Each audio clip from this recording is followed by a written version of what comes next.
हाँ बेटा, इस बैच में हम लोग पढ़ रहे हैं पोएट्री। पाठ का नाम है An Elegy Written in a Country Churchyard. पढ़ा रहे हैं बेटा, बहुत सारे लड़कों ने ये कहा कि सर जी आप 20 मिनट पढ़ा दिया करिए। कोई कह रहा है कि गुरुजी 25 मिनट पढ़ा दीजिए। तो ये बेटा कमेंट्री आप लोग ना करें। जिस प्रकार से पाठक को पढ़ाया गया था आज से 50 साल पहले, उसी स्टाइल से हम आपको बेटा पढ़ा रहे हैं। साफ साफ बात, हमारी बात सुनो। अगर आप उसमें सोचोगे कि 2 मिनट में कोई काम हो जाए, तो कोनो ये साहित्य पढ़ रहे हो बेटा कि चोंगा में माठा भर के पड़वा कुएं में लगा दो, गुरुजी अब तो पेट भर गया। ये कहने से काम नहीं चले बेटा। तो जल्दबाजी जो है मज़ा नहीं आएगी, तब ज्ञान नहीं होगा। तब तो आप कह दो कि भाई गुरुजी ये लिखा तो बस हम रट लेंगे, पास हो जाएंगे। तो पास होने के लिए नहीं पढ़ा जाता बेटा, ज्ञान के लिए पढ़ा जाता है। और उस ज्ञान का उपयोग भी होना चाहिए। तो उपयोग कब होगा? जब आपके अंदर अंग्रेजी बोलने की कला आ जाएगी। तो कला कब आएगी? जब ज़्यादा सुनोगे तब आएगी बेटा। और ग्रामर पढ़ो, साथ में ये लिटरेचर पढ़ो, तब जा कर के आपको फायदा होगा बेटा। क्योंकि ग्रामर ही तो हम बोल रहे हैं, यानी जो आप पढ़ रहे हैं उसका आप इस्तेमाल कैसे करेंगे। जब तक ये आपके अंदर टैलेंट नहीं आएगा तब तक सब बेईमानी बेटा, पढ़ाई लिखाई सब बेकार। तो शुरू किया जाए। हाँ, पाठ का नाम बेटा An Elegy Written in a Country Churchyard. ये पढ़ चुके, आज अंतिम स्टेंजा पढ़ना बेटा। तो ध्यान सुनो बेटा, शुरू करते हैं। द पोएम, शुरू से। The poem An Elegy Written in a Country Churchyard has been composed by Thomas Gray, who is famous as a transitional poet in the world of English literature. This poem is an elegy. The rhyme scheme of the poem is ABAB. The theme of the poem is that the goal of life's journey is nothing but great. So we should not be proud of our anything. This is the main point of the poem. तो language note, by using the power of his magic pen, the poet Thomas Gray has tried his best to draw the real picture of the beautiful surroundings of nature around the churchyard of a country at the time of evening in the opening stanza of this poem. It is about to be evening. The poet Thomas Gray is sitting in the churchyard of a country at the time of evening. In the meantime, the bell of the churchyard is rung like a curfew bell, which is indicating that the atmosphere is about to be filled with the horror and terror of the wild animals. On the death of the old day, the bell of the churchyard is rung like a nail, which is indicating that it is about to be evening. So on hearing the voice of the curfew bell in the churchyard, the cattle which were grazing in the fields around the churchyard are going back to their residence because they all are afraid of wild animals. Sweet, cool and perfumed wind is blowing very fast in the atmosphere. Sweet, cool and perfumed wind is blowing slowly and slowly in the atmosphere, over the grassland.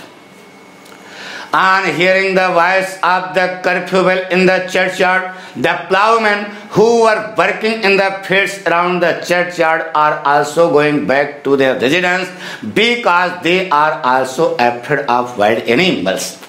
After working hard during the whole day in the sun, the ploughmen are totally tired, so they are moving slowly and slowly on their path. It seems to the poet as though the way itself had been tired. As we know, the way never tires. It means the ploughmen who are moving on the way are totally tired. So on hearing the voice of the curfew bell in the churchyard, the ploughmen and the cattle The plowmen and the cattle that were in the fields around the churchyard have gone back to their residence because they all are afraid of wild animals.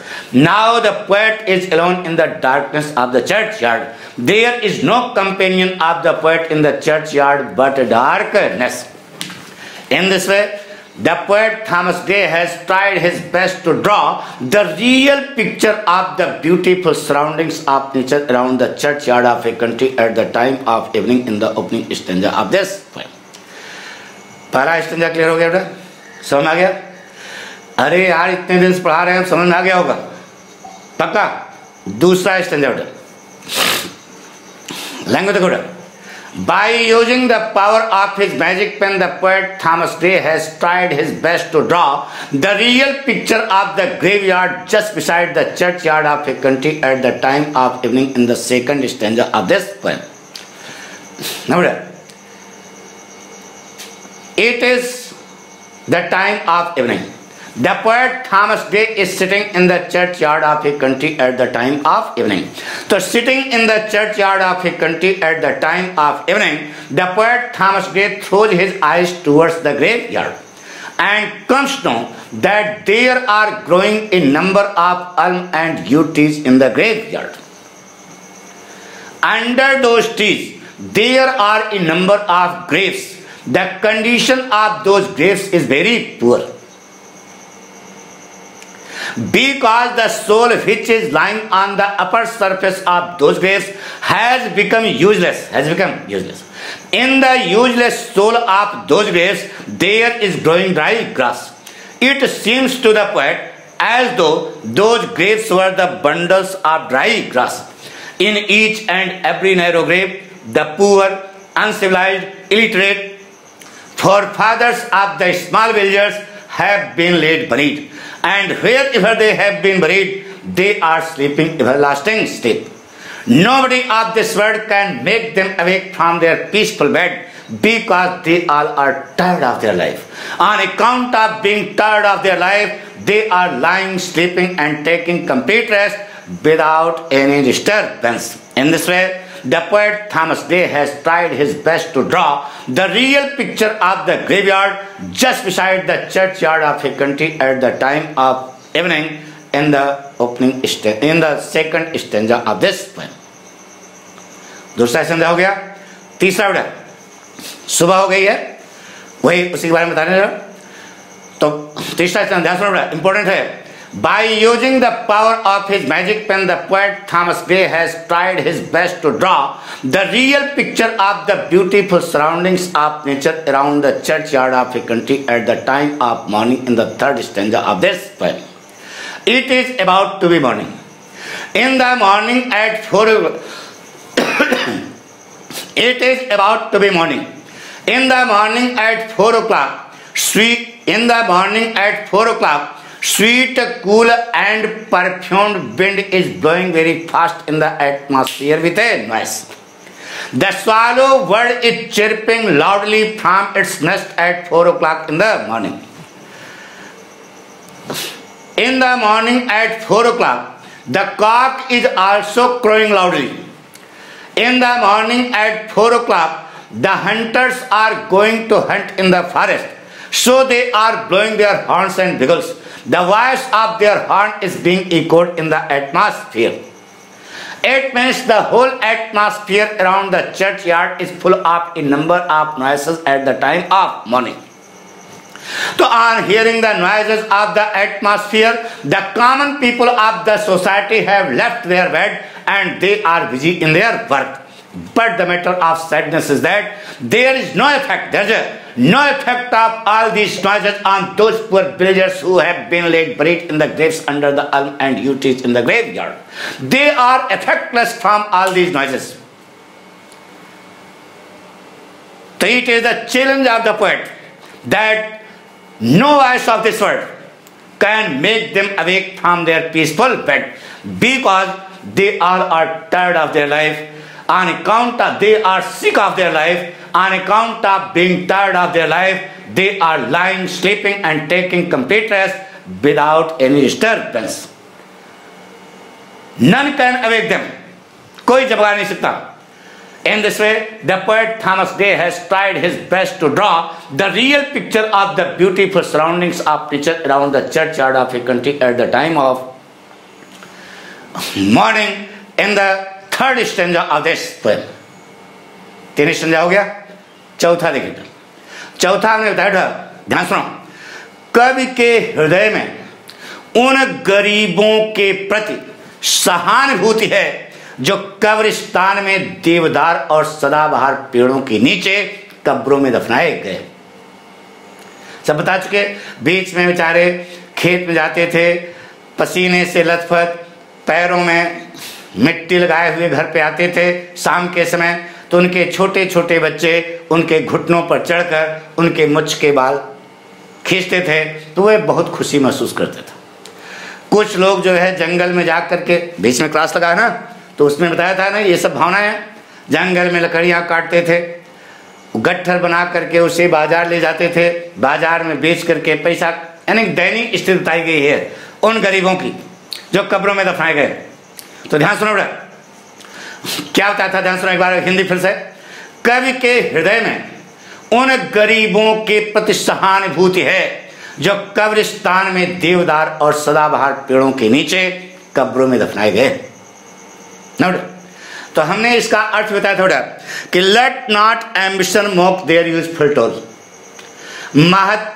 महत्वाकांक्षा को उन गरीबों के उपयोगी कठिन परिश्रम का मजाक नहीं उड़ाना चाहिए।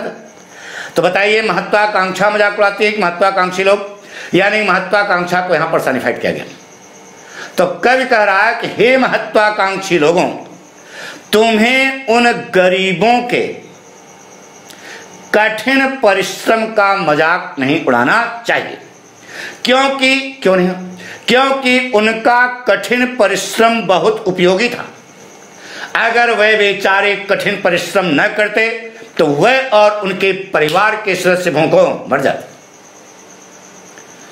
अब देखो, लेट नॉट, मैथ पढ़ते हो ना, math, let not ambition mock common लिया गया। अब इसको नीचे वाली लाइन लगा दो, let not ambition mock their homely joys. हे महत्वाकांक्षी लोगों, होमली जॉयस घरेलू खुशियां, हे महत्वाकांक्षी लोगों, तुम्हें उन गरीबों के छोटी छोटी घरेलू खुशियों का भी मजाक नहीं उड़ाना चाहिए।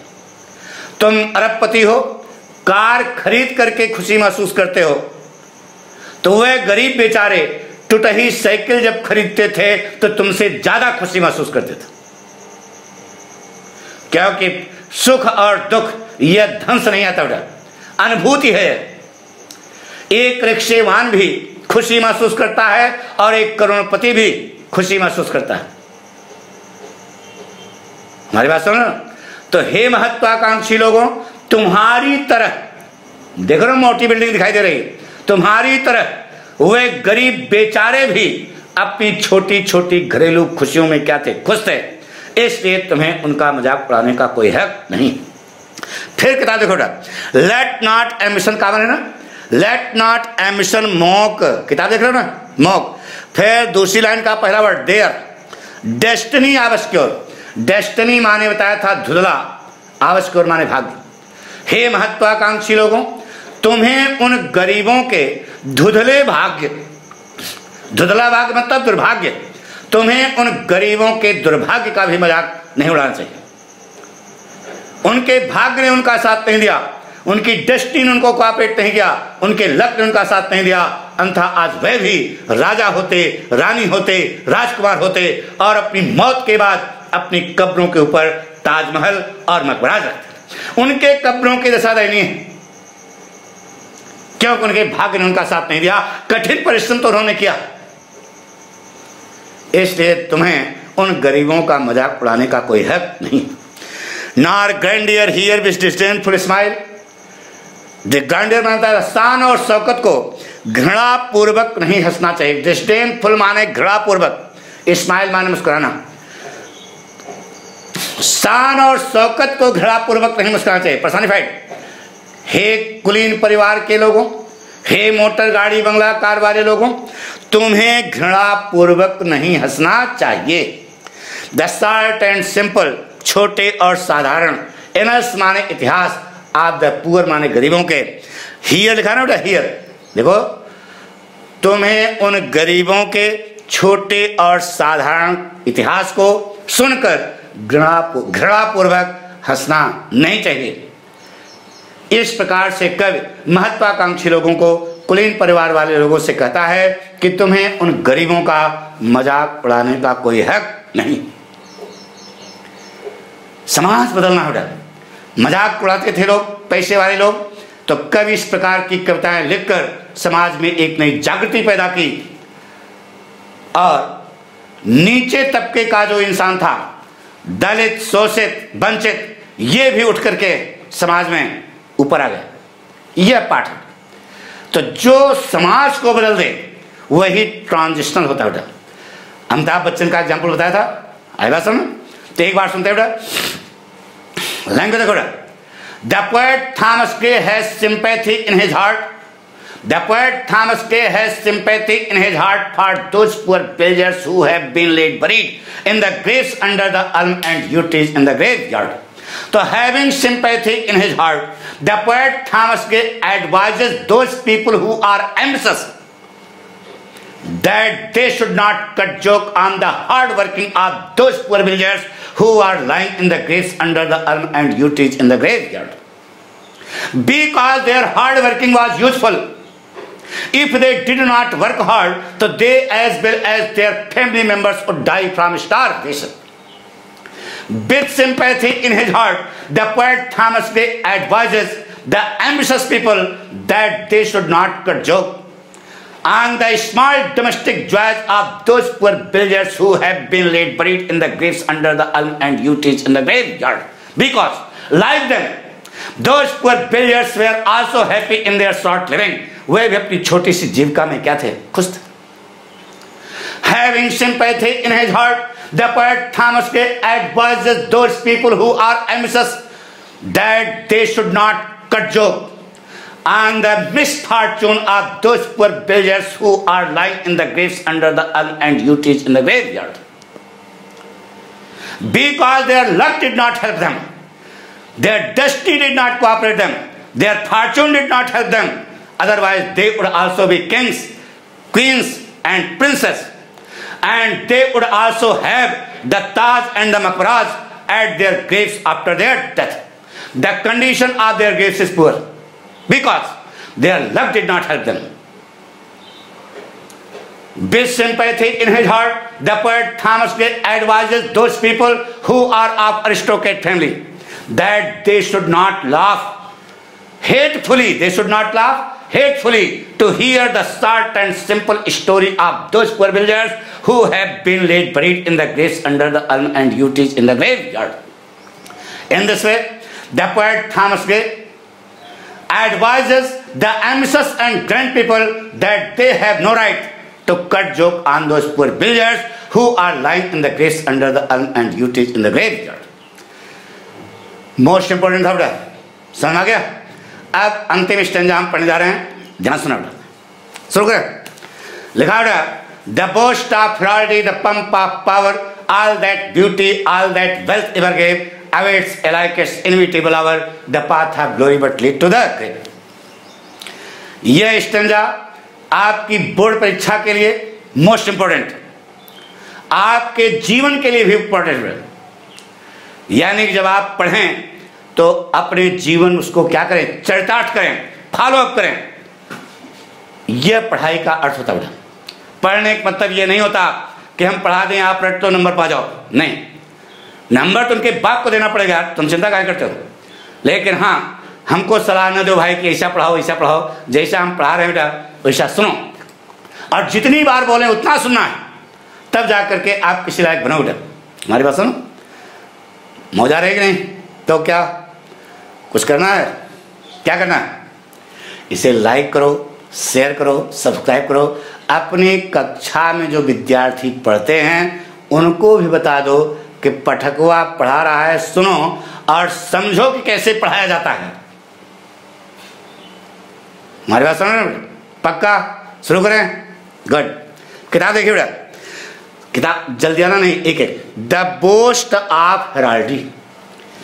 द बोस्ट माने होता है सेखी मारना, रंगबाजी करना। हेराल्डी माने high status in the society, समाज में ऊंचा स्तर।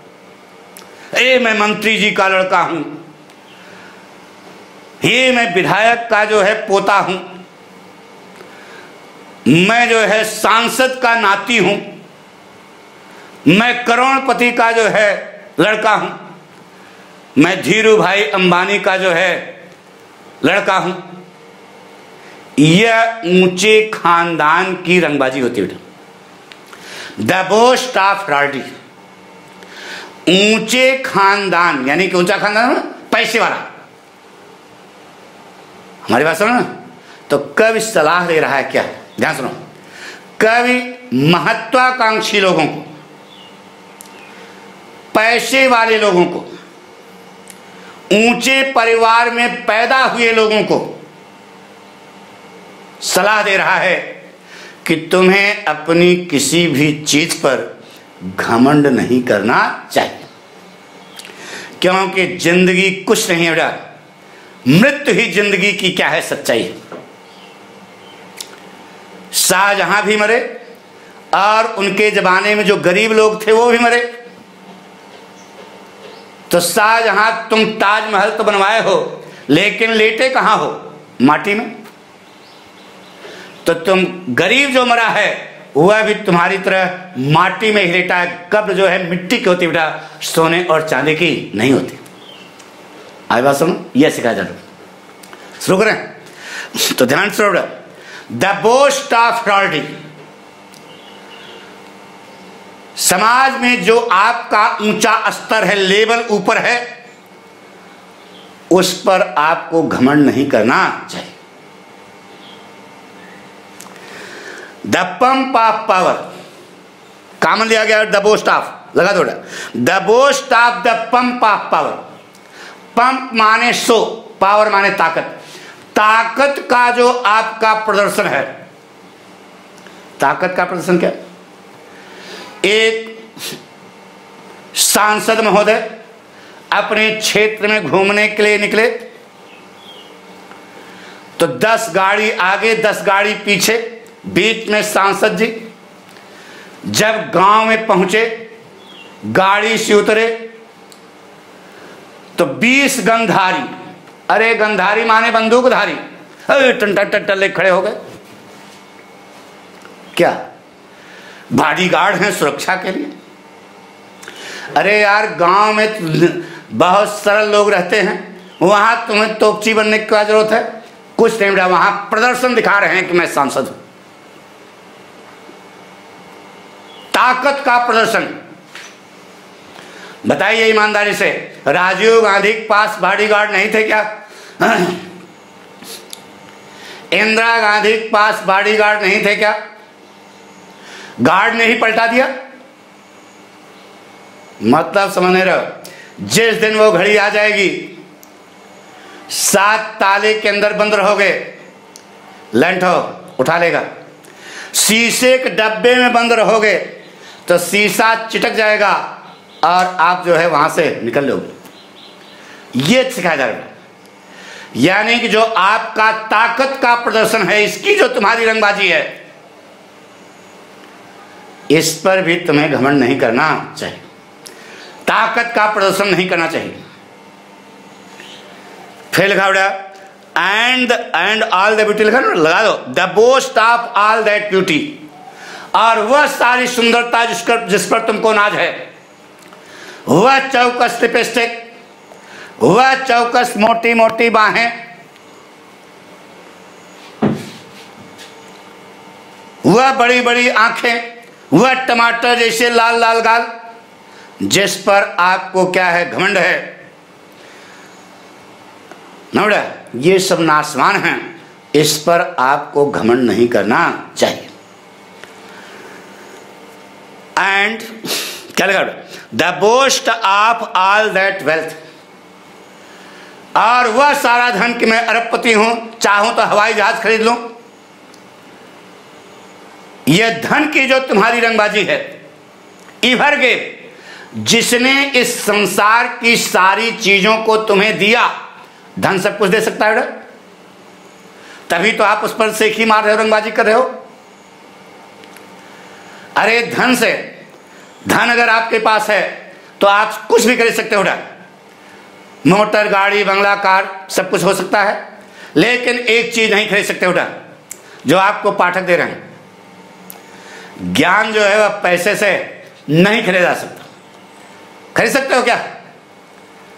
जो आपको पाठक दे रहे हैं ज्ञान, यह धन से नहीं खरीदा जाता बेटा, ये तो गॉड गिफ्टेड होता है। तो तुम्हें अपने धन पर भी घमंड नहीं करना चाहिए जो इस संसार की सारी चीजें तुम्हें दे सकता है। यह सलाह दिया। तो क्या इसने लिखा बेटा, क्या कब कह रहा है, ध्यान सुनो। हे महत्वाकांक्षी लोगों, हे मोटर, गाड़ी, बंगला, कार वाले लोगों, हे मोटी मुर्गियों, हे कुलीन परिवार के लोगों, तुम्हें अपनी किसी भी चीज पर घमंड नहीं करना चाहिए। तुम्हारी जो ऊंचे खानदान की रंगबाजी है, तुम्हारा जो ताकत का प्रदर्शन है, तुम्हारी वह सुंदरता जिस पर तुमको नाज है, और वह सारा धन जिस पर तुमको गर्व है, जो इस संसार की सारी चीजें तुम्हें दिया है, ये सारी चीजें, चार चीजें हो गई बेटा।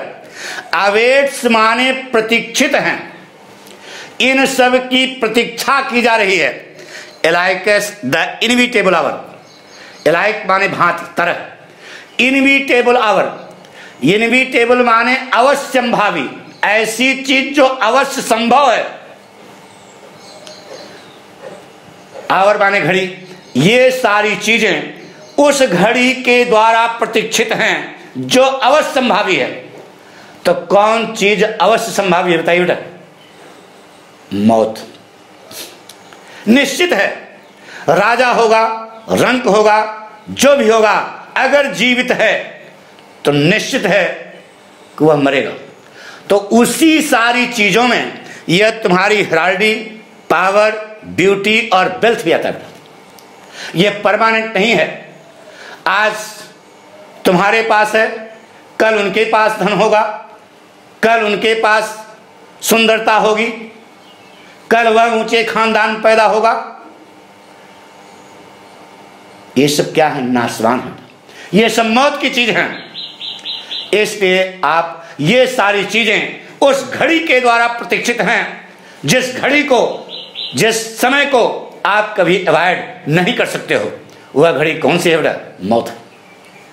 बहुत अच्छी चीज कहा बेटा। इसलिए हे कुलीन परिवार के लोगों, हे पैसे वाले लोगों, हे महत्वाकांक्षी लोगों, तुम्हें अपनी किसी भी चीज पर घमंड नहीं करना चाहिए।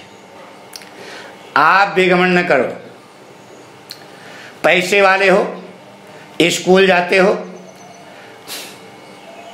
BMW से जाओ, चाहे फॉर्च्यूनर से जाओ, लेकिन घमंड न करना। जो आपका गरीब साथी है उसको भी उतना ही महत्व देना जितना आप अपने आप को देते हो। तब समाज आपको महानता देता है।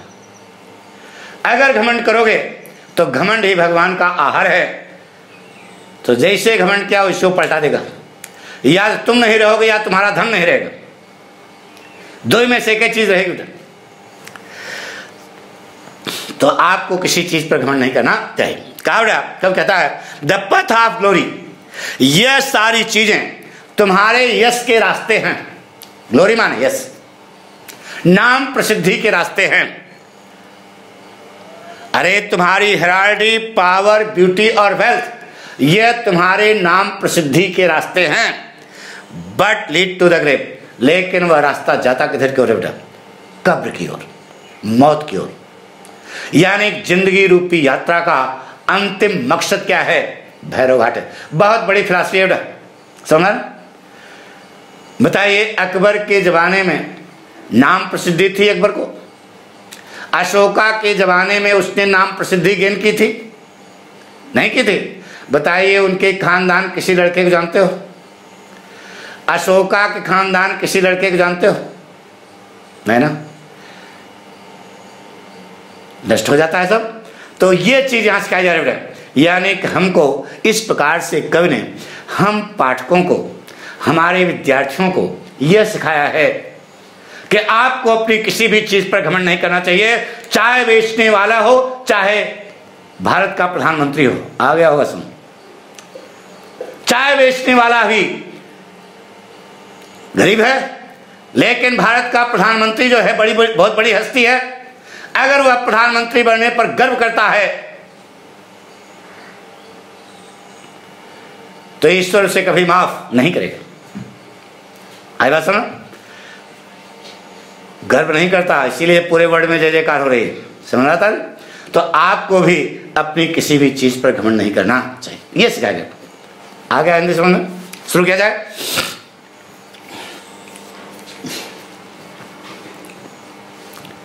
चलते बेटा शुरू करते हैं। कवि के हृदय में उन गरीबों के प्रति सहानुभूति है जो कब्रिस्तान में देवदार और सदाबहार पेड़ों के नीचे कब्रों में दफनाए गए। तो अपने हृदय में सहानुभूति रखते हुए कवि महत्वाकांक्षी लोगों को, कुलीन परिवार वाले लोगों को समझा रहा है, सलाह दे रहा है कि तुम्हें अपनी किसी भी चीज पर घमंड नहीं करना चाहिए, तुम्हें अपनी हेराल्डी पर भी घमंड नहीं करना चाहिए, तुम्हें समाज के ऊंचे स्तर, ऊंचे खानदान में पैदा होने की भी रंगबाजी नहीं करनी चाहिए, तुम्हें अपनी ताकत पर भी घमंड नहीं करना चाहिए,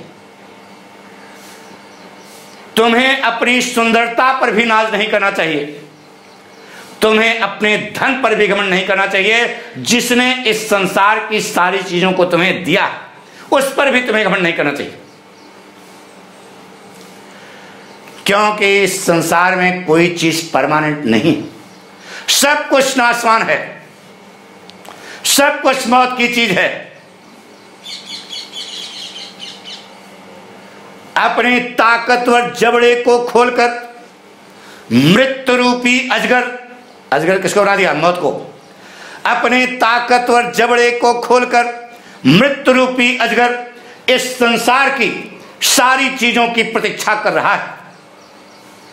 तो तुम्हारी हेराल्डी, पावर, ब्यूटी और वेल्थ, यह भी क्या है? मौत की चीज है, यह भी नाशवान है, क्योंकि मृत्यु ही जिंदगी की क्या है? सच्चाई। इसलिए तुम्हें अपनी किसी भी चीज पर घमंड नहीं करना चाहिए। कब इस बात को स्वीकार करता है कि तुम्हारी हेराल्डी, पावर, ब्यूटी और वेल्थ तुम्हारे नाम और प्रसिद्धि के रास्ते हैं, लेकिन दुख इस बात का है कि वह रास्ता जाता किधर की ओर है? कब्र की ओर। यानी जिंदगी रूपी यात्रा का अंतिम मकसद भैरव घाट है, जिंदगी रूपी यात्रा का अंतिम मकसद मौत है। इसलिए आपको अपनी किसी भी चीज पर घमंड नहीं करना चाहिए। इस प्रकार से कवि ने हम पाठकों को सिखाया है कि हम कितना भी आगे विकास कर जाएं, अमेरिका के राष्ट्रपति बन जाएं, लेकिन हमको अपनी किसी भी चीज पर घमंड नहीं करना चाहिए। तुम ही से बेटा कोई नेता बनेगा, कोई आईएएस बनेगा, पीसीएस बनेगा, कोई जो है भारत का राष्ट्रपति और प्रधानमंत्री बनेगा, कभी गर्व न करना, कभी गरीब का मजाक न उड़ाना। यही सीख देगी। जिंदगी की सच्चाई समझ आई ना, तो जीवन में काम आएगी कि नहीं? कभी घमंड करोगे? पक्का? कॉन्फिडेंस? गुड। पाठक की कसम खा रहे हो ना कि कभी जीवन में घमंड न करना उड़ा। निश्चित है कि आप दिन प्रतिदिन आगे बढ़ोगे। The flower of success will touch your feet. सफलता रूपी फूल आपके चरणों में गिरेगा।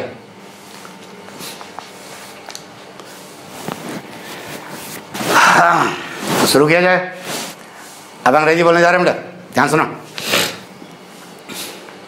शुरू करें। मन बनाना इंपॉर्टेंट भी है।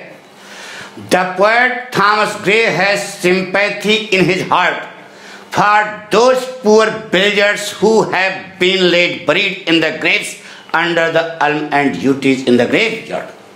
So having sympathy in his heart, the poet Thomas Day advises the ambitious and grand people that they should not be proud of their anything. They should not be proud of their high status in the society. They should not be proud of their power. They should not be proud of their beauty. They should not be proud of their wealth that can give each and everything lying on earth. Because nothing of this world is permanent. Each and everything of this world is subject to death. Nothing is immortal. Everything of this world is subject to decay. Their heraldry, power, beauty and wealth are being awaited by that particular hour which can never be avoided. It means death is the truth of life. Opening its powerful jaws, the python of death is waiting for each and everything lying on earth.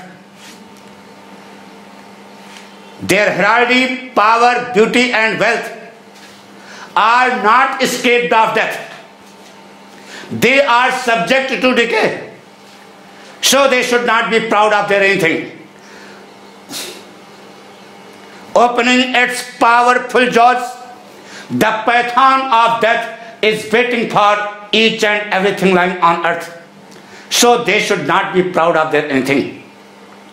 The poet admits that their heraldry, power, beauty and wealth are the path of their name and fame.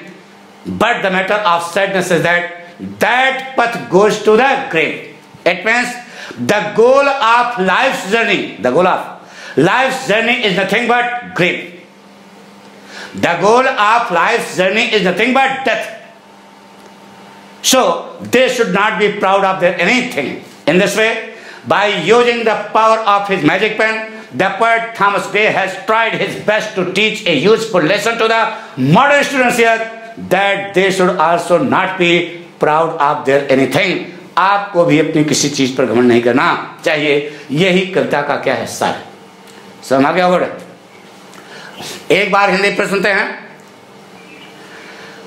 कवि Thomas Gray के हृदय में उन गरीबों के प्रति सहानुभूति है जो कब्रिस्तान में देवदार और सदाबहार पेड़ों के नीचे कब्रों में दफनाए गए।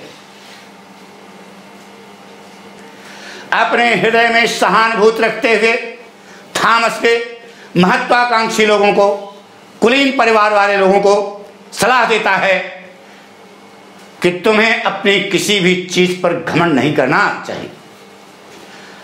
तुम्हें अपने समाज में ऊंचे खानदान में पैदा होने की भी रंगबाजी नहीं करनी चाहिए। तुम्हें अपनी ताकत पर भी घमंड नहीं करना चाहिए। तुम्हें अपनी सुंदरता पर भी नाज नहीं करना चाहिए। तुम्हें अपने धन पर भी घमंड नहीं करना चाहिए जो इस संसार की सारी चीजें तुम्हें दे सकता है। क्यों? क्योंकि इस संसार में कोई चीज परमानेंट नहीं है। इस संसार की प्रत्येक चीज नाशवान है। इस संसार में कुछ भी शाश्वत नहीं है। कवि कहता है कि तुम्हारे ऊंचे ऊंचे खानदान, तुम्हारी ताकत, तुम्हारी सुंदरता और तुम्हारा धन उस घड़ी के द्वारा प्रतीक्षित है जिस घड़ी को आप कभी अवॉइड नहीं कर सकते हो। क्योंकि संसार में कोई भी चीज परमानेंट नहीं, सब कुछ नाशवान है। अपने ताकत मृत्यु ही जिंदगी की क्या है सच्चाई। अपने ताकतवर जबड़े को खोलकर मृत्यु रूपी अजगर इस संसार की प्रत्येक चीज की प्रतीक्षा कर रहा है। तो तुम्हारी हेराल्डी, पावर, ब्यूटी और वेल्थ यह भी मौत से बची हुई नहीं, यह भी नाशवान। कब इस बात को स्वीकार करता है कि तुम्हारी हेराल्डी, पावर, ब्यूटी और वेल्थ तुम्हारे नाम और प्रसिद्धि के रास्ते हैं, लेकिन दुख इस बात का है कि वह रास्ता जाता किधर की ओर है? कब्र की ओर। यानी जिंदगी रूपी यात्रा का अंतिम मकसद मौत है, कब्र है। इसलिए आपको अपनी किसी भी चीज पर घमंड नहीं करना चाहिए। इस प्रकार से अपनी जादुई कलम की ताकत के माध्यम से कवि ने हम विद्यार्थियों को एक बहुत उपयोगी पाठ सिखाया है कि हमें अपनी किसी भी चीज पर घमंड नहीं करना चाहिए। यही पाठ की थीम है। शुरू करते हैं। The poet Thomas Gray has sympathy in his heart for those poor villagers who have been laid buried in the graves under the urn and duties in the graveyard. So having sympathy in his heart, the poet Thomas Gray advises the ambitious and grand people that they should not be proud of their anything. They should be proud of neither their high status in the society, nor their power, nor their beauty, nor their wealth that can give each and everything lying on earth. Because nothing of this world is permanent. Each and everything of this world is subject to decay. Nothing is immortal. Their heraldry, power, beauty and wealth are being awaited by that particular hour which can never be avoided. It means death is the truth of life. Their heraldry, power, beauty and wealth are not escaped of death. Opening its powerful jaws, the python of death is waiting for each and everything lying on earth, so they should not be proud of their anything. The poet admits that their heraldry, power, beauty and wealth are the path of their name and fame. But the matter of sadness is that that path goes to the grave. It means the goal of life's journey is nothing but death. So they should not be proud of their anything. In this way, by using the power of his magic pen, the poet Thomas Gray has tried his best to teach a useful lesson to the modern students here that they should also not be proud of their anything. आपको अपनी किसी भी चीज पर घमंड नहीं करना चाहिए। यही पाठ है। कुछ समझ आया? मौज आई? पक्का? क्या कहना चाहते हैं? समझ ना? गुदच्छड़ा जरूरी है। गुदच्छड़ा दिया, लाइक शेयर सब्सक्राइब सब कुछ किया, वेरी गुड, थैंक यू। एक बार फिर सुनते बेटा।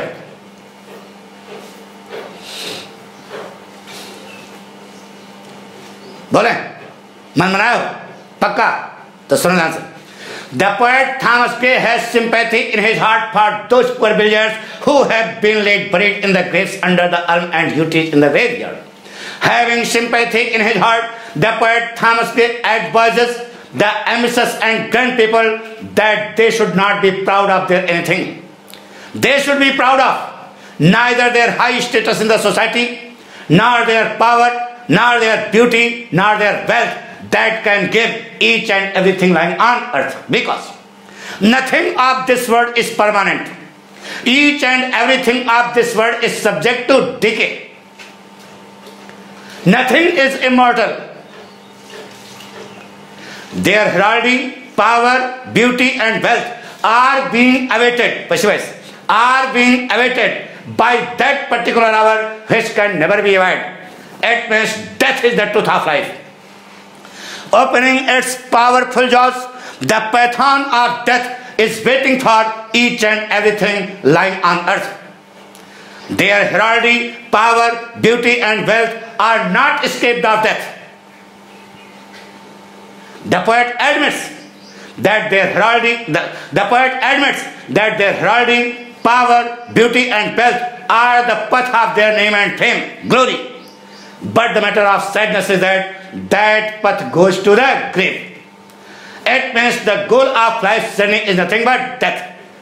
So they should not be proud of their anything. In this way, by using the power of his magic pen, the poet Thomas Gray has tried his best to teach a useful lesson to the modern students here that they should also not be proud of their anything.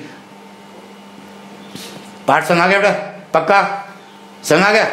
इसे आप share करें, subscribe करें, like करें। यही पाठक की gurudakshina. Thank you, धन्यवाद।